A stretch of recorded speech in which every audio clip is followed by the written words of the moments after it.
বাঘের হুঙ্কার শুনেছ, তোমরা এখন পর্যন্ত চরমনাইয়ের পীর সাহেবের হুঙ্কার দেখতে পারো নাই। বাংলাদেশে নাস্তিকবাদী দালালদেরকে হুঁশিয়ার উচ্চারণ করে দিয়ে বলতে চাই, এই বাংলাদেশে আর কেউ চরমনাইয়ের পীরকে চিনতে না পারলে 5ই আগস্ট শেখ হাসিনা চিনেছে এবং চেনার কারণে পালিয়ে গিয়েছে।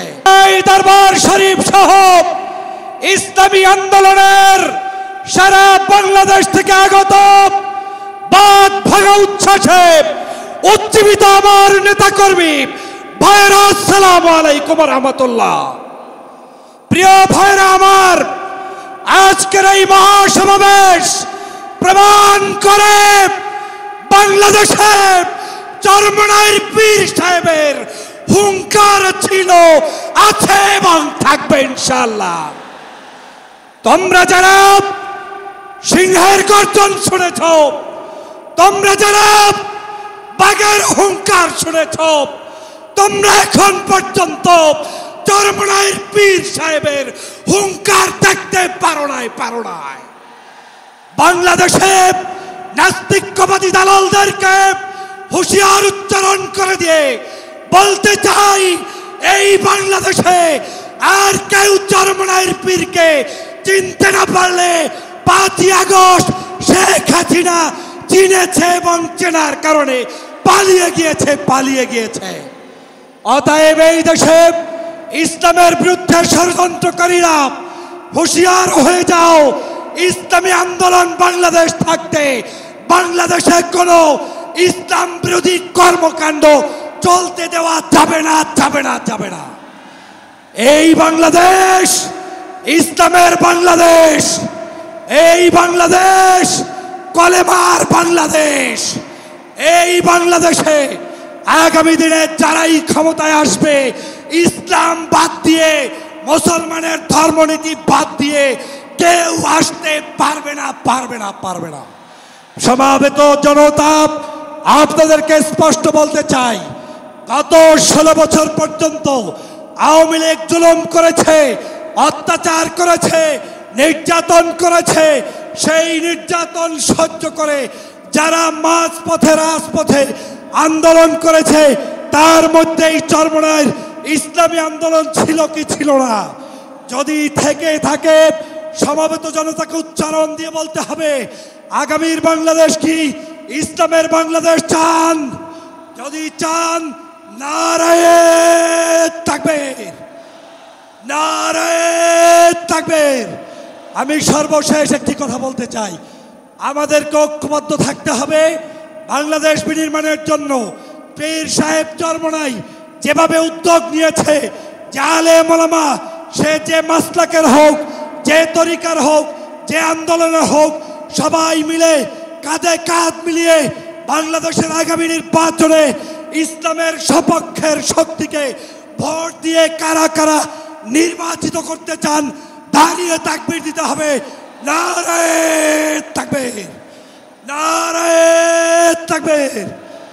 ইসলামী আন্দোলন বাংলাদেশ, কালেমা গো মুসলমান, পীর সাহেব চরমনাই। সবাইকে ধন্যবাদ। আল্লাহ হাফেজ। আসসালামু আলাইকুম রহমতুল্লাহি ওয়া বারাকাতুহু। এরপরেও দেশে যৌতুকের কারণে নারীকে হত্যা করা হয়েছে। আমরা দেখেছি এদেশের স্পিকার, প্রধানমন্ত্রী, বিরোধী দলীয় নেতা নারী হওয়ার পরেও এরপরেও নারী নির্যাতন, শিশু নারীদেরকে নির্যাতন করা হয়েছে। কথা বলেন ঠিক কি? বলে দিতে চাই, একবার ইসলামী আন্দোলনকে ক্ষমতায় যাওয়ার তো আপনারা সুযোগ করে দেন, একবার আপনারা হাত পাখায় ভোট দেন। আমরা স্পষ্ট বলে দিতে চাই, যদি হাত পাখা ক্ষমতায় যায়, আপনারা যদি দায়িত্ব দিতে পারেন, আমরা গ্যারান্টি দিয়ে বলতে পারি, এদেশের নারীদের নিরাপত্তার চূড়ান্ত গ্যারান্টি ইসলামী আন্দোলন বাংলাদেশের আমির আপনাদেরকে প্রদান করবে ইনশাআল্লাহ। আমাদের অতীত ইতিহাস আছে, আমরা বলে দিতে চাই, আমাদের নবী বলেছিলেন তৎকালীন সময়, তিনি বলেছিলেন ইয়াসিরুর রাকিব মিন সানআ ইলা হাদরামাউত, এটা বলে তিনি বুঝাতে চেয়েছেন পুরা আরব উপদ্বীপ জাজিরাতুল আরবের মধ্যে তৎকালীন সময় যে ইসলামী সাম্রাজ্য রাষ্ট্র ছিল, আমার নবীজি বলেছেন এই বিশাল সাম্রাজ্যের মধ্য থেকে এক প্রান্ত থেকে আর এক প্রান্ত পর্যন্ত একজন সুন্দরী রমণীয় যদি একাকী বিচরণ করে, কোনো পুরুষ পর পুরুষ তার দিকে চোখ তুলে তাকাবার ক্ষমতা রাখবে না। প্রিয় ভাইয়ের আমার, আমরা সেই আদর্শ প্রতিষ্ঠা করতে চাই। আমরা স্পষ্ট বলে দিতে চাই, যদি ইসলামী আন্দোলন বাংলাদেশ ক্ষমতায় যায়, নারীরা তাদের অধিকার পাবে, তারা তাদের নিরাপত্তা পাবে, যৌতুক বাংলাদেশের জন্য চিরতরে বিদায় নেবে ইনশাআল্লাহ। নারীরা উত্তরাধিকার সম্পদ যথাযথভাবে তারা ফিরে পাবে, তাদের মহারণার সম্পদ তাদের নিজের মালিকানায় থাকবে। কোনো পুরুষ অযথা তাদের দিকে জুলুম করে চক্ষু উঁচু করার সুযোগ পাবে না ইনশাআল্লাহ। কাজে আসুন আমরা সকলেই দল মত নির্বিশেষে, পুরুষ নারী আমরা সকলেই ঐক্যবদ্ধভাবে আগামী দিনে হাত পাখাকে বিজয় করে একটি সুন্দর বৈষম্যহীন নারী পুরুষের অধিকার প্রতিষ্ঠিত হয়, সম্মান প্রতিষ্ঠিত হয়, এমন একটি বাংলাদেশ গড়বার জন্য আমরা কারা কারা প্রস্তুত আছি? নারায়ে তাকবীর। আল্লাহ তাআলা আমাদেরকে কবুল করেন, তৌফিক দান করেন, আমিন। ওয়া আখির দাওয়ানা আলহামদুলিল্লাহি রাব্বিল আলামিন।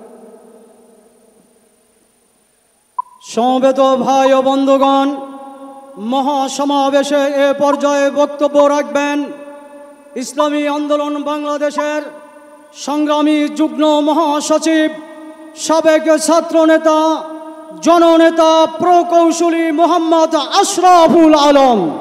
প্রকৌশলী মোহাম্মদ আশরাফুল আলম।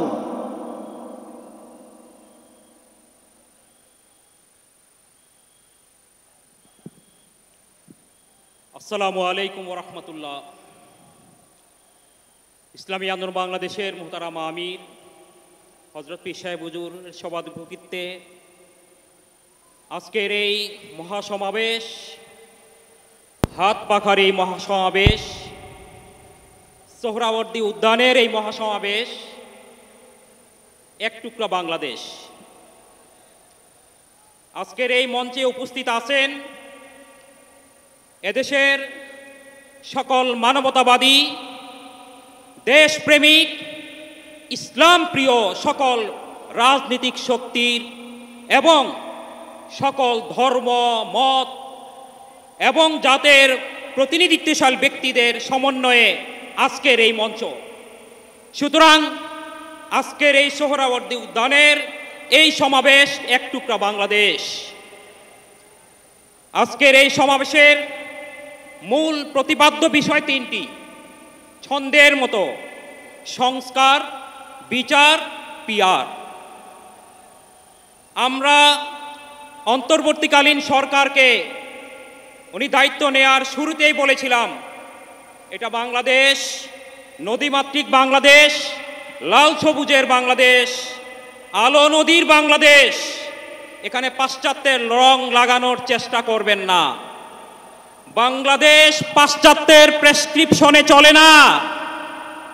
ওয়েস্টার্ন প্রেসক্রিপশনে চললে আমরা স্বাধীনতা অর্জন করতে পারতাম না। আজকে সংস্কার কমিশনের অনেকের কাজে আমাদের মনে হয় তারা নতুনভাবে এক ব্রাহ্মবাদী ফ্যাসিস্টকে আমরা তাড়ানোর পরে আমাদের মাঝে মাঝে কিন্তু এটা মনে হয় তারা কি ওয়েস্টার্ন কালচার আমাদেরকে ঢুকাইতে চাচ্ছে কিনা। পৃথিবীর কোথাও যেই নজির নেই, তারা পর্যায়ক্রমে আমাদেরকে প্রস্তাব করে 100 আসনে নারী প্রতিনিধিত্ব থাকবে, সেখানে শুধু নারীরাই নির্বাচন করবে।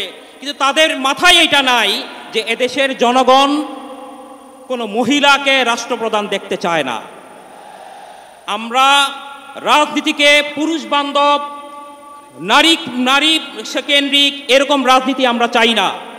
আমাদের রাজনীতি হলো মানব কেন্দ্রিক, মানুষের কল্যাণে আমাদের রাজনীতি। এখানে নারী পুরুষের বিভাজন আমরা করি না, বরং নারী পুরুষের সকলের কল্যাণের জন্যই হলো আমাদের রাজনীতি। সুতরাং আমরা বলতে চাই, সংস্কারের নামে অযৌক্তিক অপ্রয়োজনীয় এইসব বিষয়ে টাইম কিলার করবেন না মেহেরবানি করে। আমরা পরিষ্কার ভাষায় দাবি করতে চাই, প্রশাসনে আগে শুনতাম সরল বিশ্বাসে উনি কিছু ভুল করে ফেলেছেন। যারা আমাদের দেশের সরকারে বসে এরকম সরল গরল বিশ্বাসে আমাদের দেশকে গত 15 বছরে নয় 54 বছরে পিছিয়ে দিয়েছে, এরকম কোন রকমের ব্যক্তিদেরকে আমরা আর ক্ষমতায় দেখতে চাই না। আমরা পরিষ্কার ভাষায় বলতে চাই, এই বাংলাদেশে আগামীতে এমন নির্বাচন আমরা চাই যে 30%-এর ভোটে বিজয়ী হয়ে আপনি 70%-কে জুলুম নির্যাতন করবেন, এই নির্বাচন বাংলাদেশিরা এখন আর চায় না। আমরা পরিষ্কার বলতে চাই, সংখ্যানুপাতিক হারে যে নির্বাচন হবে সেই হারে আসন বরাদ্দ হবে। এতে যদি কেউ 51%-এ কম পায় সে ক্ষমতায় আসতে পারবে না। কারো যদি একসাথে মিলিত হয়ে 51% ক্ষমতা হয় তাহলে কার সমস্যা কি? সংখ্যাগরিষ্ঠের মতেই তো সরকার তৈরি হলো। সাথে সাথে আমরা এই কথা বলতে চাই, যারা জনগণের এই কাঙ্ক্ষিত পিআর পদ্ধতি পছন্দ করতেছেন না তারা কিন্তু এখন আর 30%-এ নাই। আমরা জানি তারা এখন 10%-এরও কমে চলে গেছেন। সুতরাং আগামীতে আমরা আজকে এই জনতার কাছ থেকে এই আহ্বানই সারা বিশ্বের কাছে, সারা বাংলাদেশের প্রত্যেকটি ঘরে ঘরে পৌঁছায় দিতে চাই। আগামীতে নির্বাচন অবশ্যই পিআর পদ্ধতিতে দিতে হবে। এছাড়া বাংলাদেশের জনগণ সেই জোগাখুচুরি আর জোচ্চুরির সেই নির্বাচনকে আর বাংলাদেশের মানুষ কবুল করবে না। সবাইকে আন্তরিক মোবারকবাদ জানাচ্ছি কষ্ট করে এখানে আসার জন্য। দোয়া কামনা করতেছি আমাদের যে ভাইয়েরা আসার পথে শহীদ হয়ে গেছেন, আল্লাহ তাআলা আমাদের সবাইকে এই দেশে আল্লাহর দ্বীনকে প্রতিষ্ঠা করার লক্ষ্যে কবুল করে নিন।